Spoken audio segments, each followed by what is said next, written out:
तो दोस्तों आज हम फिर से आपके लिए लेकर आए हैं देश दुनिया की सभी ताज़ा बड़ी खबरें। फटाफट एक एक कर विस्तार से आपको बताएंगे, तो वीडियो को अंत तक जरूर देखें। दोस्तों वीडियो बनाने में हमें काफ़ी मेहनत लगी है, तो वीडियो को लाइक जरूर कर दें। क्या दोस्तों पहली बड़ी खबर में आपको बताएंगे कि असदुद्दीन ओवैसी के बाद राहुल गांधी ने फेसबुक और व्हाट्सएप को लेकर बीजेपी और आरएसएस पर बोला हमला। राहुल बोले कि फेसबुक व्हाट्सएप पर बीजेपी और आरएसएस का है कब्जा, फैलाते हैं फेक न्यूज, देश को कर रहे हैं दोनों ही बर्बाद। इसी बीच अगली बड़ी खबर में आपको बताएंगे कि दिल्ली में केजरीवाल सरकार ने मुहर्रम के जुलूस और गणेश मूर्ति स्थापना पर लगाई रोक।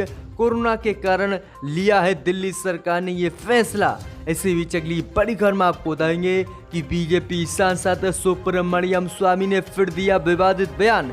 कहा मोदी के 16 मई 2014 को जीतने के बाद ही देश में शुरू हो गया था हिंदुत्व के लिए युद्ध, अब देश में सिर्फ हिंदू ही रहेंगे। इसी बीच अगली बड़ी खबर में आपको बताएंगे कि चुनाव से पहले ही अमेरिकी राष्ट्रपति डोनाल्ड ट्रंप को लगा बड़ा झटका, छोटे भाई का 71 वर्ष की आयु में हुआ निधन।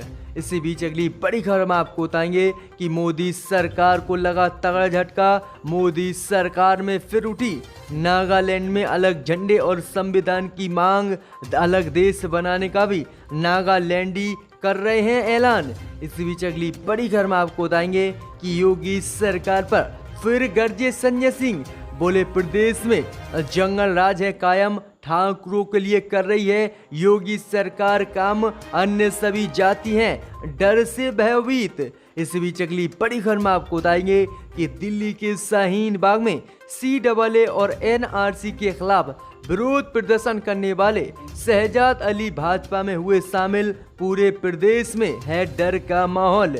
इसी बीच अगली बड़ी खबर में आपको बताएंगे कि मोदी सरकार ने अब LIC सरकारी बीमा कंपनी बेचने का कर दिया ऐलान। वहीं सरकारी कर्मचारी इसके खिलाफ 24 अगस्त को पूरे देश में करेंगे विरोध प्रदर्शन। सरकारी कर्मचारी बोले धीरे धीरे देश को भी बेच देंगे मोदी और अमित शाह। इसी बीच अगली बड़ी खबर में आपको बताएंगे कि ईरान और तुर्की के बाद UAE और इजराइल शांति समझौते से भड़का दक्षिण अफ्रीका, बताया मुस्लिम विरोधी। इसी बीच अगली बड़ी खबर में आपको बताएंगे कि राजद ने अपने 3 विधायकों को 6 साल के लिए किया पार्टी से निष्कासित, पार्टी विरोधी गतिविधि में थे शामिल, वहीं लगा है तगड़ा झटका। तो दोस्तों सभी खबरों को विस्तार से एक एक कर आपको बताएंगे, तो वीडियो को अंत तक जरूर देखें। इसी बीच बढ़ते दोस्तों पहली बड़ी खबर की ओर, तो असदुद्दीन ओवैसी के बाद फेसबुक और व्हाट्सएप को लेकर राहुल गांधी ने बीजेपी और आरएसएस पर बोला हमला। कहा फेसबुक और व्हाट्सएप पर बीजेपी और आरएसएस का है भारत में कब्जा, फैलाते हैं फेक न्यूज और नफरत। जय दोस्तों आपको बता दें कि असदुद्दीन ओवैसी के बाद कांग्रेस के पूर्व अध्यक्ष राहुल गांधी ने भी बीजेपी और आरएसएस पर फेसबुक और व्हाट्सएप को लेकर निशाना साधा है। जी दोस्तों आपको बता दें कि राहुल गांधी ने एक अखबार की रिपोर्ट का हवाला देते हुए बीजेपी और आरएसएस पर निशाना साधा है। राहुल गांधी ने ट्वीट कर कहा कि बीजेपी और आरएसएस का भारत में फेसबुक और व्हाट्सएप पर कब्जा है, वे इसके जरिए देश में फेक न्यूज और नफरत फैलाने का काम करते हैं। वे इसका इस्तेमाल वोटरों को प्रभावित करने के लिए करते हैं और गलत न्यूज चलाते हैं, हिंदू मुस्लिम वाली न्यूज, हेट स्पीच वाली न्यूज चलाते हैं। वहीं आगे आपको बता दें कि असदुद्दीन ओवैसी ने भी फेसबुक की विश्वसनीयता को लेकर सवाल खड़े किए थे, जिसके बाद आज राहुल गांधी ने साफ तौर से बीजेपी और आरएसएस पर हमला बोल दिया है फेसबुक और व्हाट्सएप को लेकर।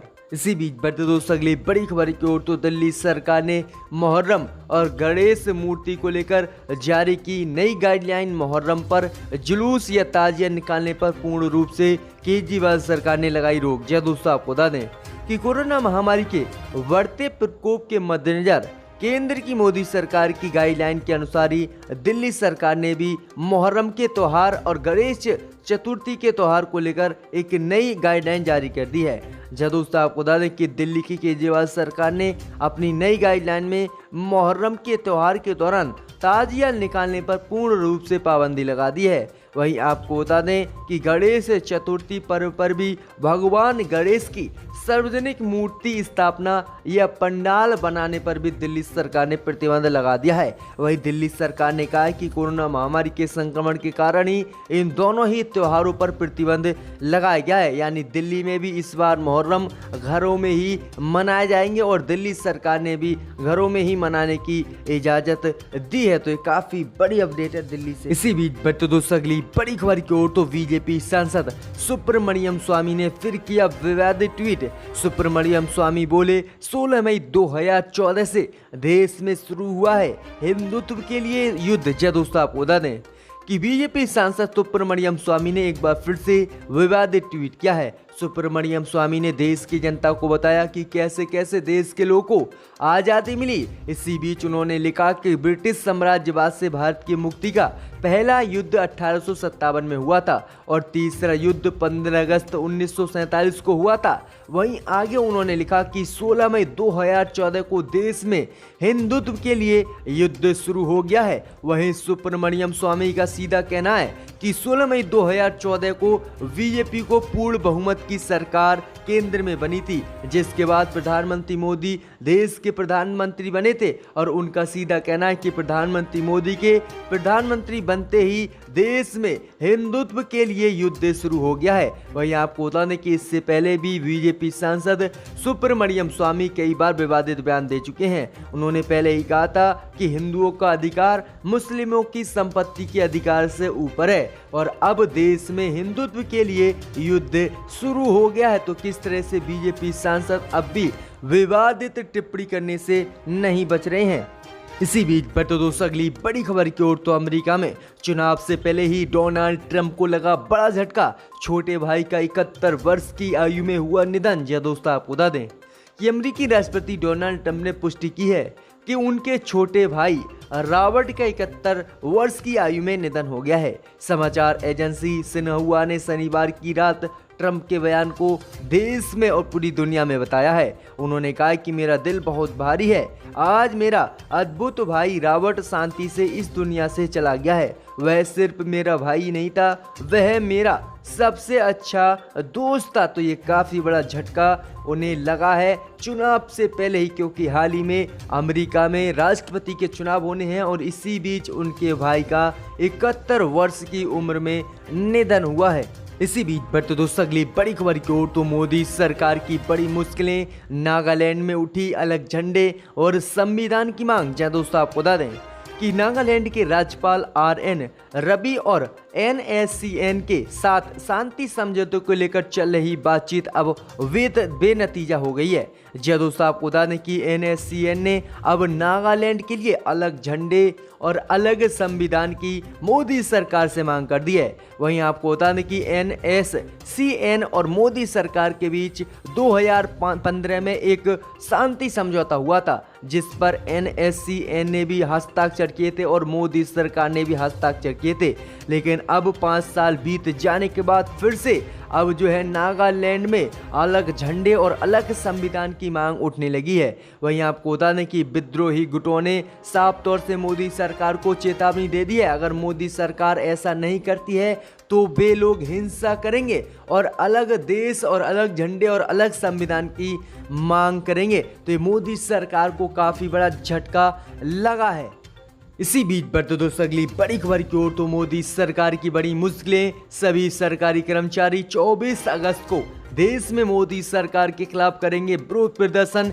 LIC सरकारी बीमा कंपनी को बचाने का है लक्ष्य। जी दोस्तों आपको बता दें कि मौजूदा बीजेपी सरकार लगातार सरकारी कंपनियों को बेचती जा रही है। इस बीच बड़ी खबर सामने निकल कर आ रही कि देश की सबसे बड़ी बीमा कंपनी भारतीय जीवन बीमा निगम यानी LIC को भी मोदी सरकार ने बेचने का ऐलान कर दिया है। वहीं आपको बता दें कि LIC के कर्मचारियों ने इस कंपनी को बचाने के लिए मोदी सरकार के खिलाफ मोर्चा खोल दिया है और ऐलान कर दिया है कि 24 अगस्त को पूरे देश में वह मोदी सरकार के खिलाफ विरोध प्रदर्शन करेंगे। वहीं सरकारी कर्मचारियों का कहना है कि मोदी सरकार लगातार सरकारी कंपनियों को बेचती जा रही है, जिससे उनकी नौकरी खतरे में है और उनकी नौकरी भी चली जाएगी। इसी को लेकर उन्होंने मोदी सरकार को ज्ञापन भी सौंपा है, लेकिन मोदी सरकार कंपनियों को बेचने पर तुली है और तभी सरकारी कर्मचारियों ने चेतावनी दी है कि वह 24 अगस्त से